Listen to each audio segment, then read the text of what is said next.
Welcome to Esoteric Radio. We've been experiencing difficulties here in the studio with the switchboard.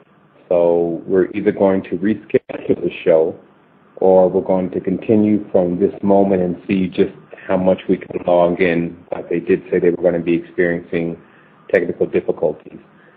The purpose of this show is to highlight some of the things that are in the esoteric world and have been going on. And since the masses have decided to get involved, since they're now seeing that the esoteric world is in fact affecting them, we wanted to bring forth information to allow things to be very smooth and very clear as the world gets ready to make its transition.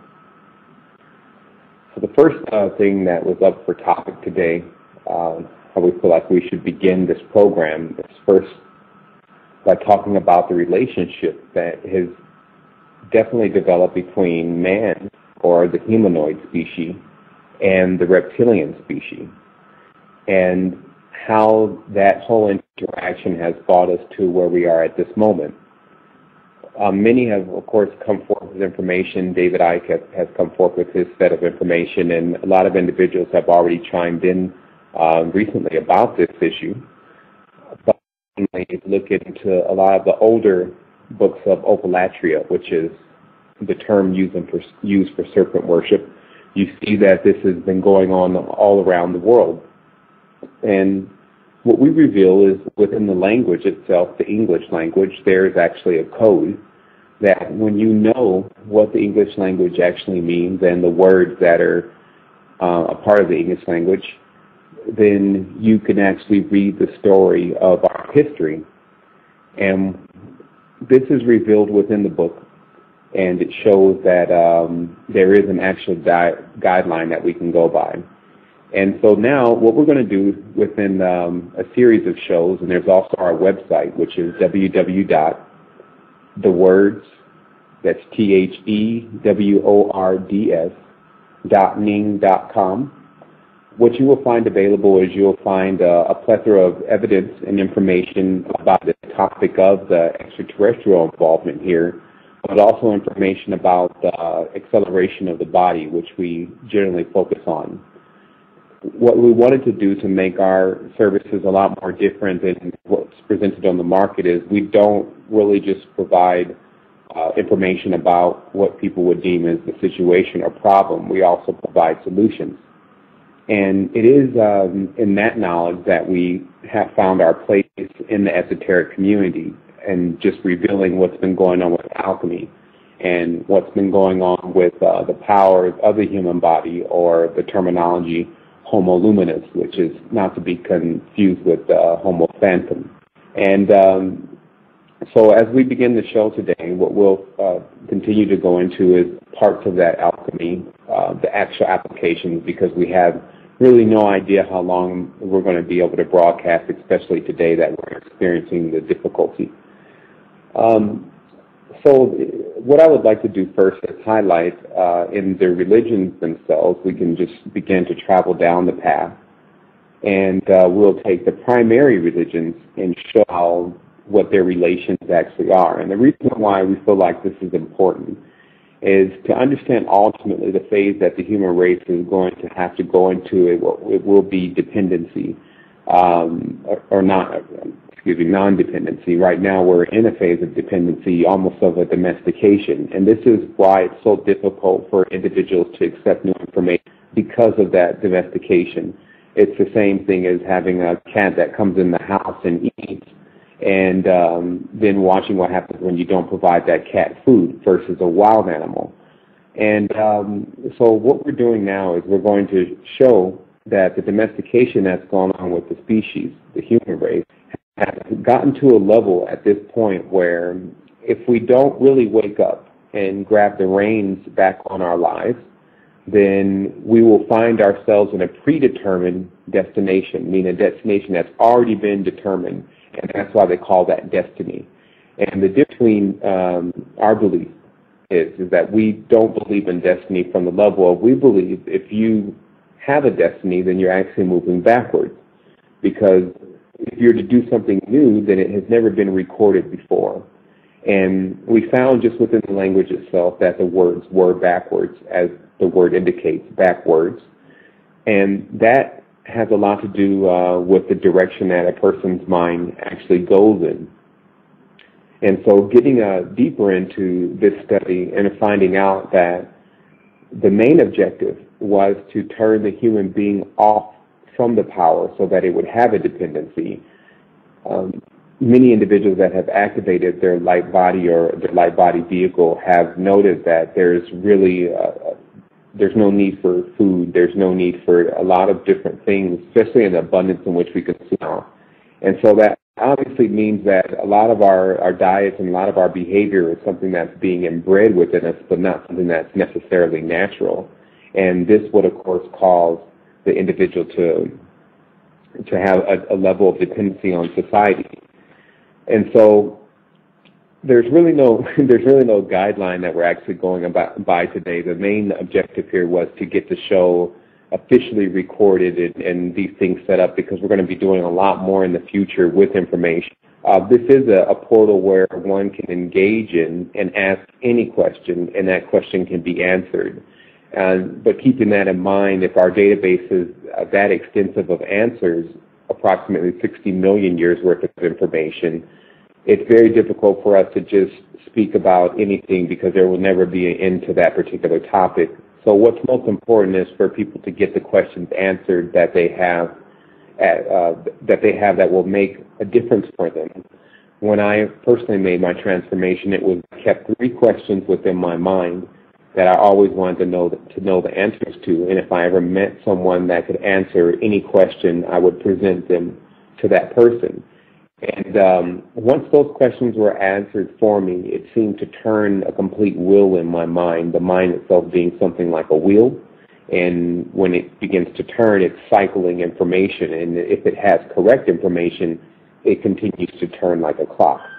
And at this point, a lot of the information that has come forth, what allows us to authenticate this information is actually the language.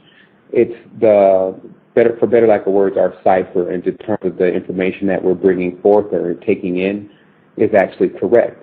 And when a person has this simple format of understanding what the words mean, then they're able to go throughout society without being deceived. So any type of decision that they make is actually on their own accord. And so that's what we're doing here. We're just putting the responsibility back into the hands of the individual by empowering them with what was known in the esoteric works as the Great Attainment. One should know that it is more closer to the Omega cycle, as they call this cycle itself. As you see in the New Age circles, they're chanting Om, and Om is the vibration of the end. It's the sound when a world is on the way to implode. Why they would want to meditate and say those words is a different matter altogether. But just in understanding that this Omega cycle, also called 10, or in Wizard of Oz lore, is the Tin Man, which is the being with no heart and using oil and metal in order to allow its life to take place. And this is the cycle that we're actually in. And all of these cycles can really be reversed. Human being is a total planetary complex, or a galactical complex, or a fractal of the galaxy. And in collectiveness, what one finds is that they can manipulate not only their environment, but also the environment of others. And so what's happened now is the human race is being used more like a SETI, or some type of processing unit for the manifestation of a small group of individuals' future. And that's what media is really about. Media is about taking an advanced learning technique like TV and radio, and these are definitely advanced learning techniques, flashing frames at 33 frames per second, which is what the movies at, and embedding the person with knowledge that either can be triggered or begins to affect their general outlook on life. And we can tell at this point, it's not so much of a judgment, but an observation, that the outlook on the human population itself has been decreased, meaning that from a galactical standpoint, how much the human beings are willing to stand up for not only themselves, but also their kind, has not to be that sufficient. And so the next project is, because this is all already expected outside of time, the next project is to insert individuals into the society that give the society, for better lack of words, a stimulus. What this stimulus begins to cause, or catalyst, is a massive awakening within the individual. And notice how it's worded. This massive awakening doesn't go in sheer numbers, meaning a mass of individuals will be awakened, but it actually goes within each individual's cellular structure receive a mass of awakening or energy.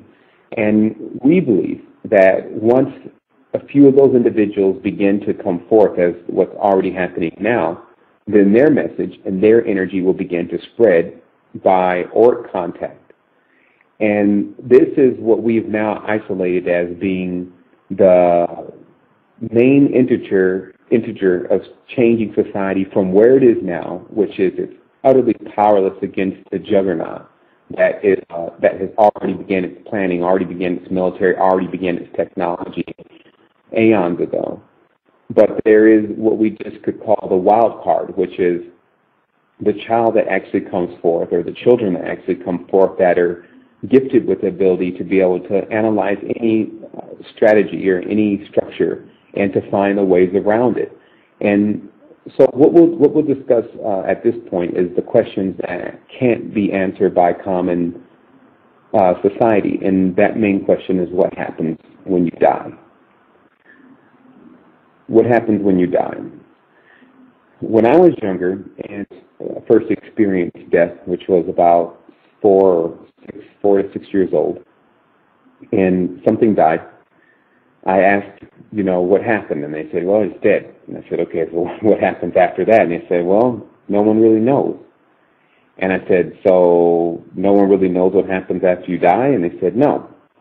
So around the time of, and that bothered me from there. It always was something that was in my mind that would disturb me, because I realized everyone had to die and no one knew what was going to happen after that. And so what I did was, by the time I was 12, I watched them put the stealth bomber in the air, and I watched how much was spent on that and how much time. And it made no sense to me that mankind couldn't spend the same amount of money that they used to put the stealth bomber in the sky to figure out what happens when we die.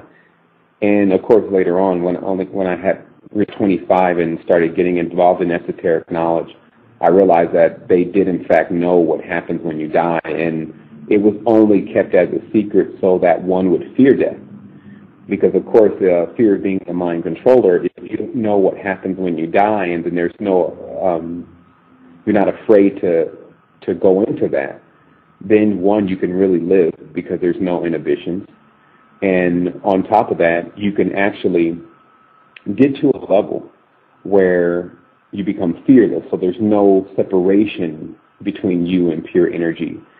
And so what I discovered is that when the soul comes out of the body, the whole meaning to life, now, two questions actually correspond with one another. And that's what happens when you die, and also what is the meaning of life. Now, these two questions are so intertwined, because if you just take the first question, now what happens when you die? When your spirit comes out of your body, now you're into an ethereal world, which is the real idea of Homo luminous. It's very interesting that Homo luminous actually wasn't the term given to this being that was like a light being and a powerful being. It was given to all of us, to what we were going to become. Because even if any person that passes from this earth goes into a phantom or light or energy world. And so Homo luminous just meant the next stage that we would go into. And then the study on Homo luminous was how to get prepared for that stage and to become a master at operating in that stage, and also even how to get to that stage while still in a physical body. So you're using two vehicles. And so what happened is that what was discovered is that when the soul is released from the body, it goes into this plane. And depending upon how that soul itself is vibrating and the strength level that it's on, at that point it determines what that soul is going to be capable of doing, if it can withstand what's going on in that realm. Because it's just like you would see here. If a person is not strong to stand up for themselves, eventually they become part of a society. They have to study the rules of that society. They have a set of choices, but not complete choice. And this is the same thing that takes place in other realms, because Earth is just a fractal. And when they try to say that Earth is in quarantine, that's what really contradicts a lot of the knowledge about as above, so below, because people think, okay, well, if Earth is in quarantine, then what's going on here is separate to what's going on in the galaxy. So that you can see how that's disinformation. So really what this was about is the Earth experience is about growing the spirit. And when you do that, that gets you prepared for making the crossover. In addition to the spirit being prepared, so the meaning of life in itself is to give the spirit nurturing. And this is what the Egyptians knew about. Now, when we say give the spirit more, to begin to nurture the spirit, the most interesting part is that the programming that's been embedded within everyone's mind immediately goes into a Christian concept of loving and caring. And it's no doubt that these things have certain benefits to the spirit, but they don't do everything. And the real fact behind what's happening here is that one has to possess an array or an armor of ability to be able to fully be conscious. And so basically what ended up happening is that Egyptians were already ingesting, and this is, when we go into the Egyptian empires, we're really talking about the Atlantean and Lemurian Empire, and then off-world beings. But what they bought here as far as their knowledge and their investigation of the raw resources that were here on Earth is they bought the knowledge of how to take those elements and to feed the spirit body. And so that definitely means that the spirit body itself is something that runs across the dimensions, while the physical body is a product of the dimension, because these beings also obviously possess some type of spirit that's similar to ours as far as the makeup of the spirit. So what they were ingesting is mainly monatomic, and which is just called ormes, which is still different than white gold or powder gold, which many people are familiar with at this point. And what this allowed them to do is that even though they were already larger beings from a soul structure, is to make them larger and to make them stronger. And that's where domination continued. So now what we're doing here is we're getting at the point, because the fear that has always been within this being. Because what they said was, when the creation initially started with the physical body, not the spirit, because the spirit itself is immortal, and the creator of the spirit is, most have never even come in contact with this being. It's not male or female or anything. And this just comes from the esoteric knowledge. But the body itself, that shall make the matter, has been constructed by some beings that are actually trying to take credit for the whole creation, which is not true. But the physical body, they have had a lot to do with. And so when you look at the physical body as just as an organic structure, you see it as something that can be tuned. You see chakra centers as no different than what would be like the back of your computer, where there's different peripherals, different things can be plugged in. And this is also, again, stemming back to what Homo Luminous meant to institutions like the Theosophical Society, what Homo Luminous meant to the Babylonians, because each of these groups of individuals, already knowing that the greatest attainment in life was a spiritual attainment of immortality, meaning you just were completely conscious, because we're all immortal, but you'd be conscious through all your lives. They pursued that from the moment that they got to the level of knowing, which was for them because they brought their children into it, brought their bloodline into it, brought their lineage. It was at that moment. And so I always say that there's one set of the society that's invisible, and it's aware of us. And there's another set of society that is us, and we're not aware of them. And so you can imagine who is at the greatest advantage. And so what we also want to get into here is the solution, definitely, for all these situations, because many people are already familiar with a lot of the esoteric work and a lot of the 2012 and a lot of the different stories, but they're not familiar with the solution. And the first thing that it starts with is it starts off with the internal cleansing. And this cleansing takes place, as it says in some of the books, that man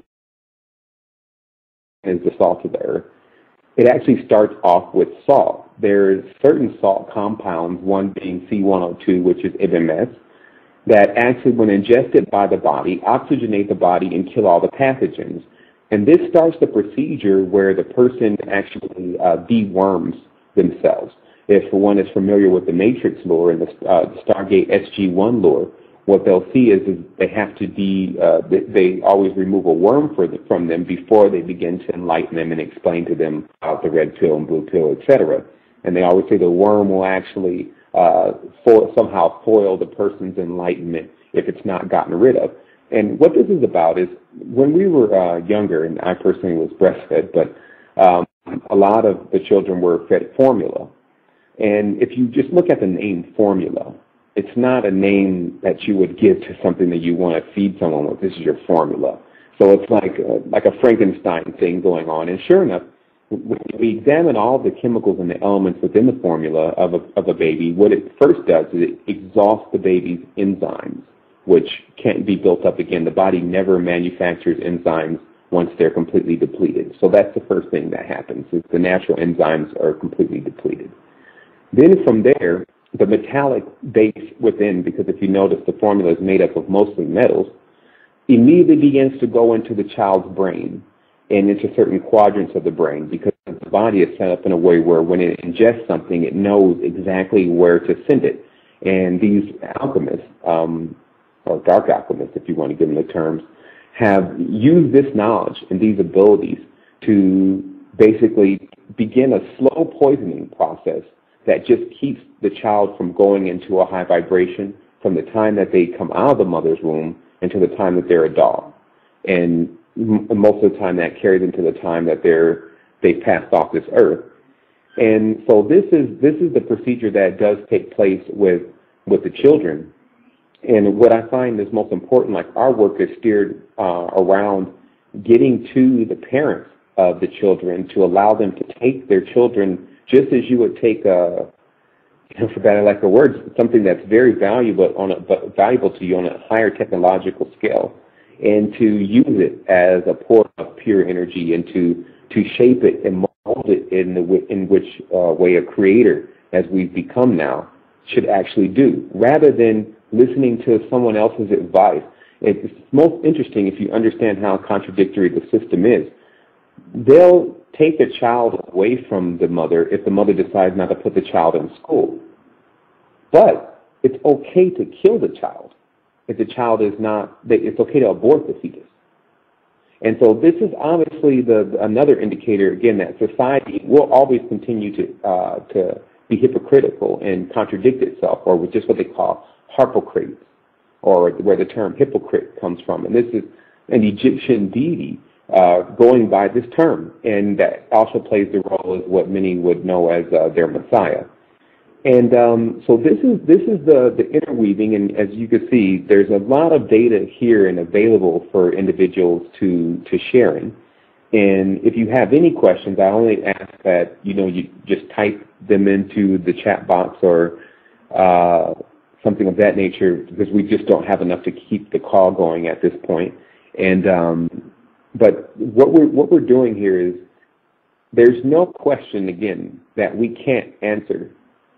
But the most important thing is to get the answer to you that's going to be necessary for you to make the transformation. Now, why?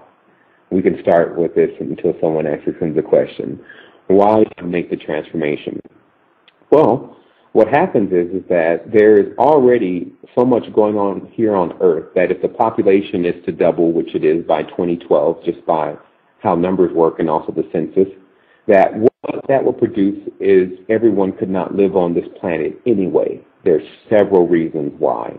So that automatically means by at least 2012, but we give the date as 2010, one would need to be setting up another home.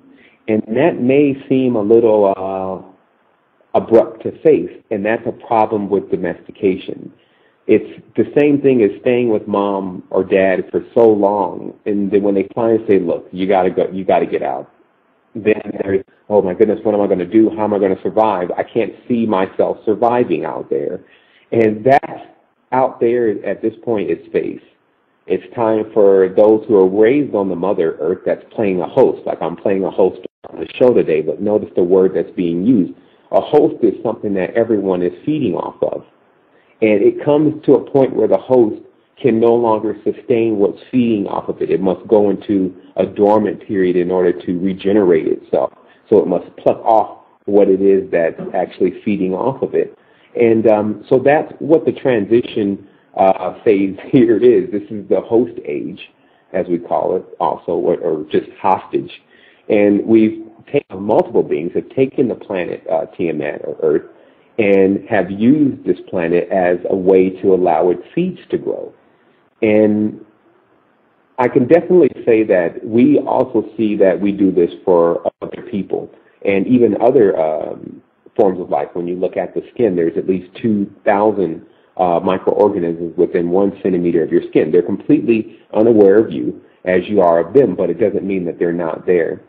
And so because of that, we have to grow our concepts of where are we going to go. And because they already knew that this was going to come about where individuals were going to get totally maxed out, for better lack of words, on Earth, doing all sorts of things, and then they were going to want to leave. And so they created religion, because what religion actually does is religion gives a person a destination or a belief they can actually go after they leave, or after they leave the body. And so what this breeds is it breeds the person building a construct of another world in which they're supposed to stay in.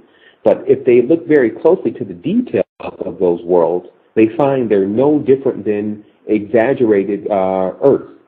Either rivers of nectar and gates of gold and pearls, and the Arab lure includes women, virgins for eyes, and each lure keeps adding to what appears to be a material world, because what's happened with religion is religion has attempted to explain the Creator through the eyes of man, first imagining that man is the Creator. And this is none other than something of an ego, again, where we assume that whatever created us, because we're the highest here, we're still playing that game, is just like us and made us in its image.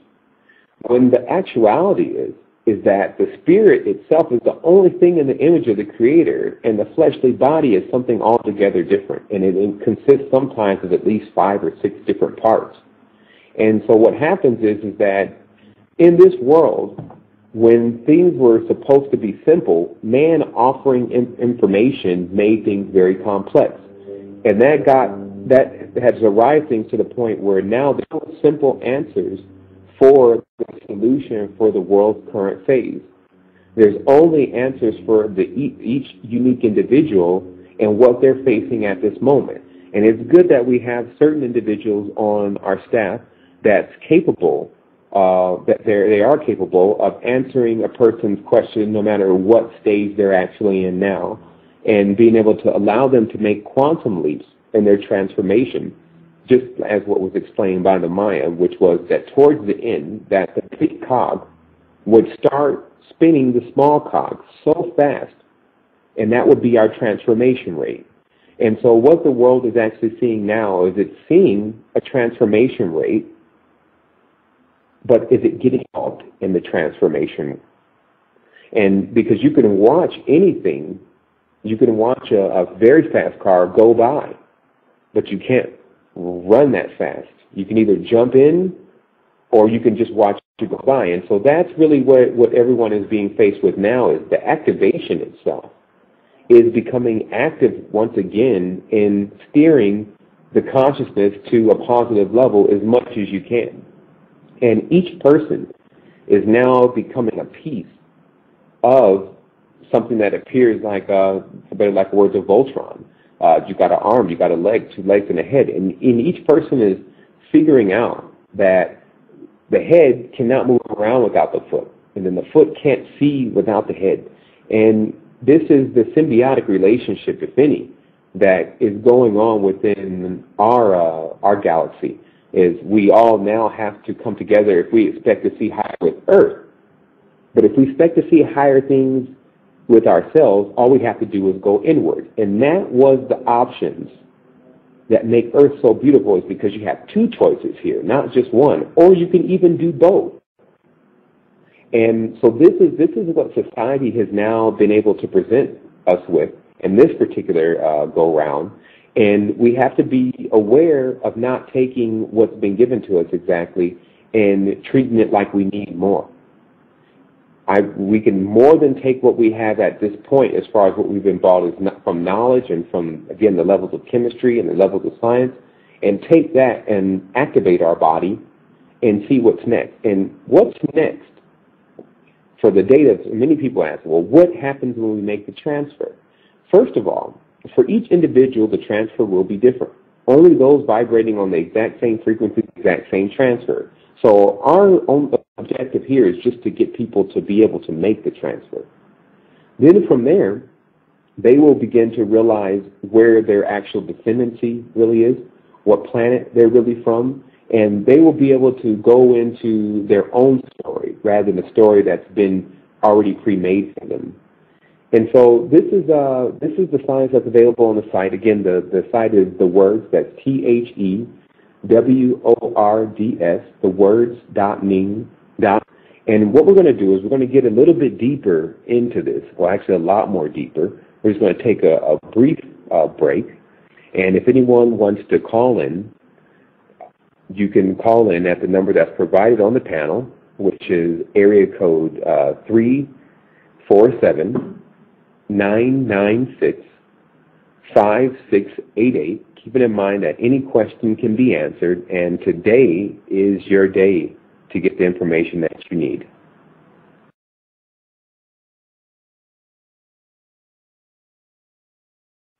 Okay, we're back again. We ask you to forgive us. We have no on-hold music. And I just want everyone to keep in mind that this is really our first show. What we plan on doing is we want to take this to a level of syndication and have it so it can reach people. My reason for giving these recordings now is it's the first information that is always come back on and valued the most when something starts. And I believe that these are some of the most precious sessions, because these are the ones that began without the rehearsals and without the extra stuff with being prepared to put a show together. And that is really how I want to do and approach everything, from the level of I don't want any rehearsed speech, and I don't want information that's already been rehashed through circles. I want people to reach out to what they know is inside of them going on at this moment. Like yesterday, a lot of individuals, a very strange time, a lot of transformations being made, a lot of animals being killed. There was basically things going on in the world, and people have to learn to address those things directly and say, why is this happening? Why are they doing this? Because there's nothing that's idle. And what I learned in the long run was, in this world, whatever you do, just let it have purpose. That's the way to always make sure that you're abiding by the laws of the universe itself, is to make sure what you do has purpose. And this is why, because you're actually present at that point. And when you're present, this allows you to take control of your life. But when you're in the future and when you're in the past, something else is taking control of that point, because you're not present. This is where a person leaves their body on idle. And then from that point, there's something else that comes into them and says, hey, I'm going to take over the body for now, since the mind is not working. And so this is the empowerment that comes back in. And how that works is with the primary reality. And the primary reality that one spends their time in could either be on the internet, it could be playing a game, it could be in meditation. And these realities control the way the structure of the brain is really going to operate, because it's going to spend most of its time in that, immersing itself into that. And so what we encourage one to do is we allow the esoteric lore to be available, especially from the site, because it is the embroidery, it is the rich substance of this world. It is what things were built on, what gave man and woman the idea of going higher, and when they were already higher, when they knew that they were in touch with something. And so to immerse oneself into that world does give them another playground beside what's going on here. And so what I really would like to do is I would like to every day have individuals correspond with the site and to ask and their deepest questions and to provide the answers to them. And so we'll just go with a particular topic that's here, and we'll just, I guess, what's here on the paper is the Nephilim, the fallen ones, as they call themselves, these six-dimensional beings. What we have discovered here on the actual species that's here now is what are called sons of the sun. And what this means is that they're actually descendants of these beings that came to the earth and started the population on the evolutionary honor that it is on now, meaning that the interbreeding that's been going on, as you see on Earth, there's heavy colonization all the time, has not been with just man and from the humanoid faction, but with different beings, and now everyone is just in a humanoid body, but is consisting of something totally different within their spiritual nature. And that is kind of the optical illusion of this dimension. And I just want to we'll get to some of the questions here. There's a question here that says, should we be the hero? Should I try to be the hero, or should we move on and find ourselves, our true self, so we do not give energy away? To answer that question directly, first of all, you're already a hero. And we use these terms lightly because, again, these terms have, a whole different connotation, but we'll just use it in the text of a person that's coming to save the people. Now, the difference in the way you approach this type of activity is the first thing is when you go into a society, when you go into, let's say, Tibet, and you say, well, I want to study to become a master, the first thing they're going to do is they're going to escort you out, because they're going to say, if you're not a master already, you could never be one. And so it's kind of a way that you can, for better lack of words, Jedi mind trick yourself. You're already what you're supposed to be. You're just realizing that. So the role that one plays for other individuals is first. There's no reason in attempting to save others from drowning if you're drowning yourself. So you have to go to the armory. You have to go and get trained. You have to, because you're going to meet all types of individuals from all walks of life, and they're going to ask you certain questions, and they're going to require certain things out of you. And if you're unable to provide that for them, you can see how that would be a waste of your time and theirs. So the first thing is to do is to get well equipped with knowledge and information and spiritual essence. And if you look at the lore of a hero, you see there's a hero always contains something of a special power. That's what really separates them from every other individual. And the most interesting part is that all human beings have at least one special power, and that's what I was always amazed about, is when we were capable of turning on human beings' individual power, each one had a different power, and that's why we also knew that they were supposed to be like a team, because each one had a special, one may have the power of sight, and the other one had the power of touch, and it made them a lot more powerful together. So what a lot of people are facing now in society is that they're getting a lot of rich information, and they're attempting to go back to the others, and especially family members, and explain that information to them, and they're getting no reception. The individuals are even pushing them off as if they're crazy. But first to understand, man, this level of knowledge in itself is of the payment, meaning that this is really the cap of knowledge. So when you take someone from dealing with, who knows, Jerry Springer, and then you're attempting to explain to them the Arabot and the angels and the different dimensions and the religion, and that's really like taking an individual and shooting them to to the moon and expecting them not to be afraid. People don't want to let go of normality at first, so what you have to do is you have to challenge them in another way, and this is about the spy versus spy. Each time the society comes up with a way of allowing deception and allowing distraction to come forth into the people, there has to be another group of individuals that figure out how to channel all of what they're doing into the direction that we want. Like, for instance, if you look at the Internet is used as a very heavy distraction tool. Most of the people are on MySpace and Facebook and places like that right now, wasting their time. But you can take the same Internet and make it a portal for people to receive the higher knowledge. So although the Internet itself was created to do more distracting of time and to put man on the collective mind, it is, for some individuals, being used as a harness in a way to bring forth information that's going to enlighten our species. So this is how we must approach everything now. And there has to be a group of individuals that are capable of doing this. And as I say in one of my works, now the world is going to see that it's going to need nations of heroes. So if you feel like personally, to get to the bottom of the question, if you feel like personally that it is your path to bring enlightenment to other individuals, it's a great thing to do. And it has its lasting effects because what you're learning, you're investing back into yourself.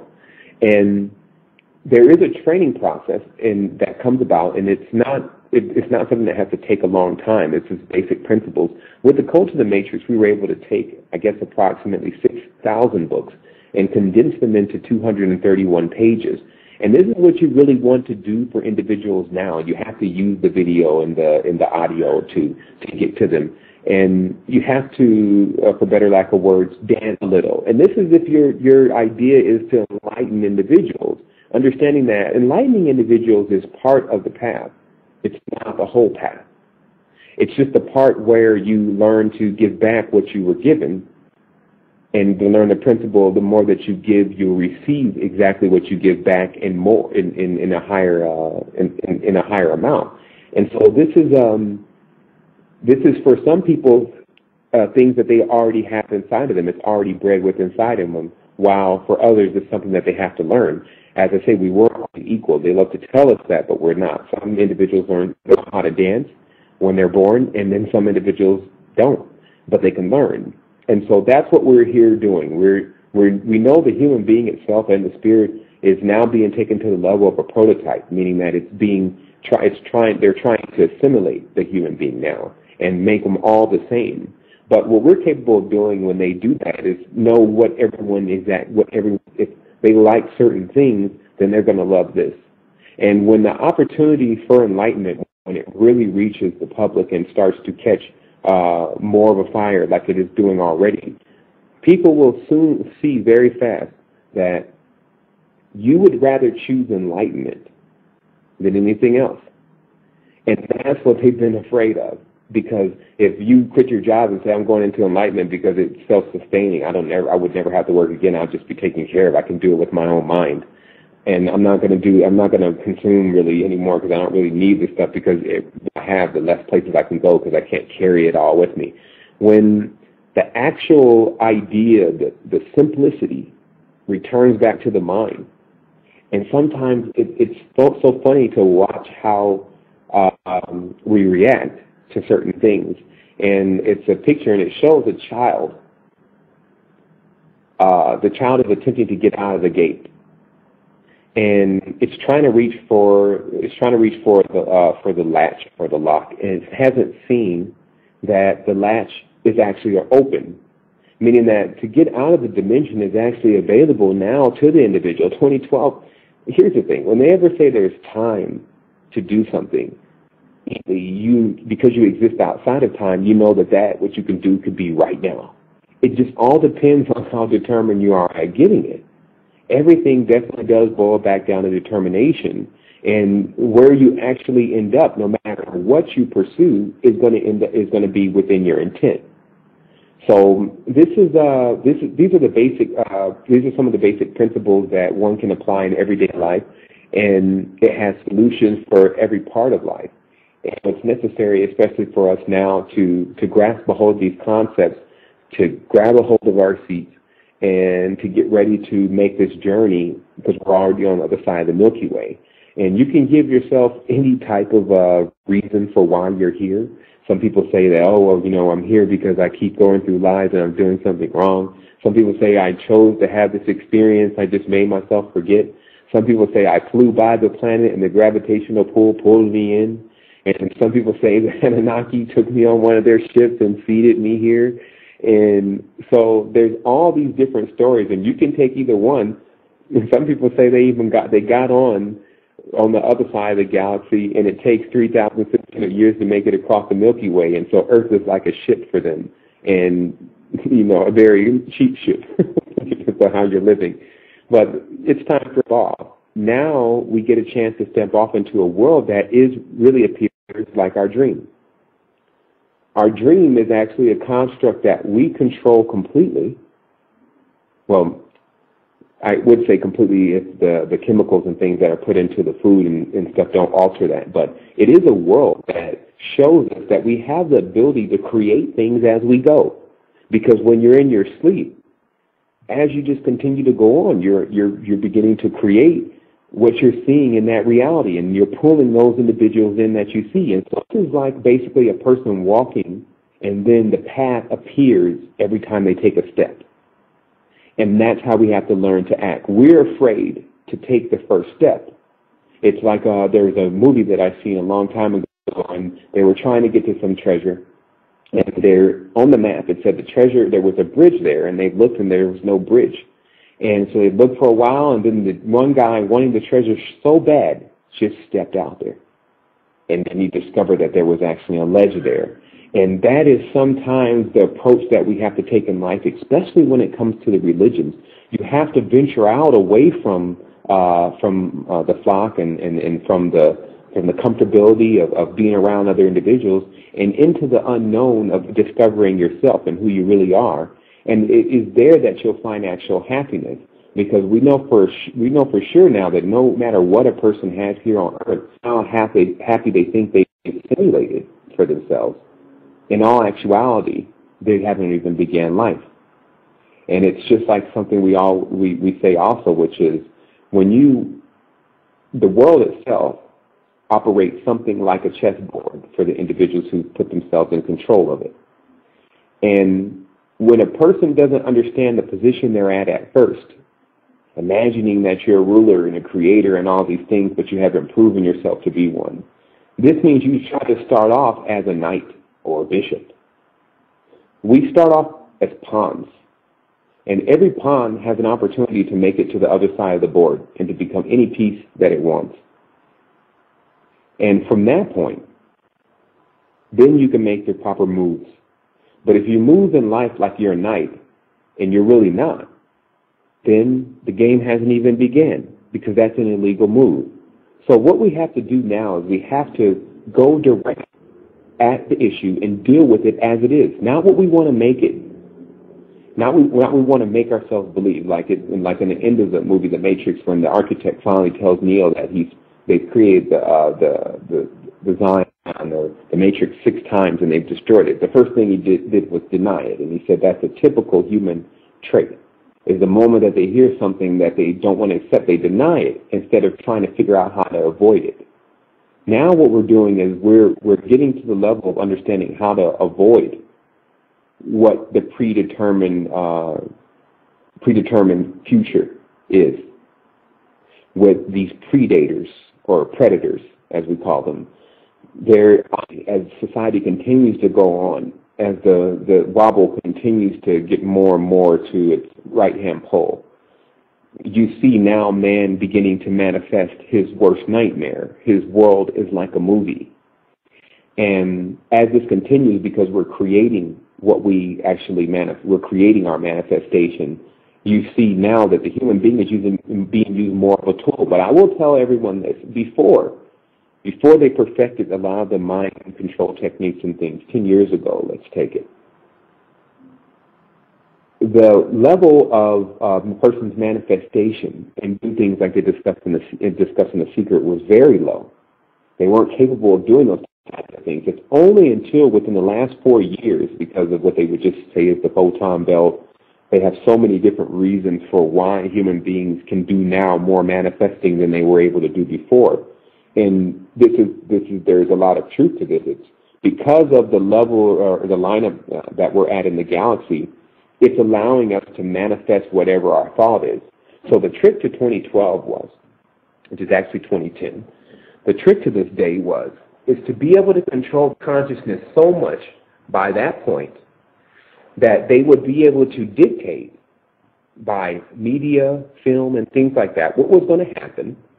And then the people were going to be so calibrated for manifestation already because of something that happens in the cosmos. They were going to manifest another world that these beings could already make the transfer into, and they would start the matrix again. And this is happening over a succession of over and over again, that the civilization itself gets to the peak of the knowledge for the masses, not the small elite groups, but the masses begin to lock into the deep knowledge, then the dimension closes. And if you look at history, this has been a succession of them closing the dimension every time the masses get on a level of intelligence. And this is exactly the same phase that we're at now. And so we have a lot more knowledge about what happened before, so we don't want to let it happen again to us. And it will be each person's individual ability to determine, and their own determination to be able to move around what the future has predicted for its masses by just moving oneself out of the ideas of the masses. And that's why our work is stemmed around, again, putting the power back into the person's hands and not guessing and assuming that something is one way when there's a lot of evidence to show us that it isn't. And so what we're going to do, again, we're just going to take another break here. And when we return, we'll go into a little bit of the book and begin to answer some of the things that you can find there. We thank you again for tuning in to Esoteric Radio. This is our first show. Very raggedy, I must say. You know, we got off with the switchboard acting crazy on us, but we can definitely promise to have it better in the future. And we just want to encourage everyone that's out there to delve into the information and to see what's here for them. And we'll talk to you in one moment.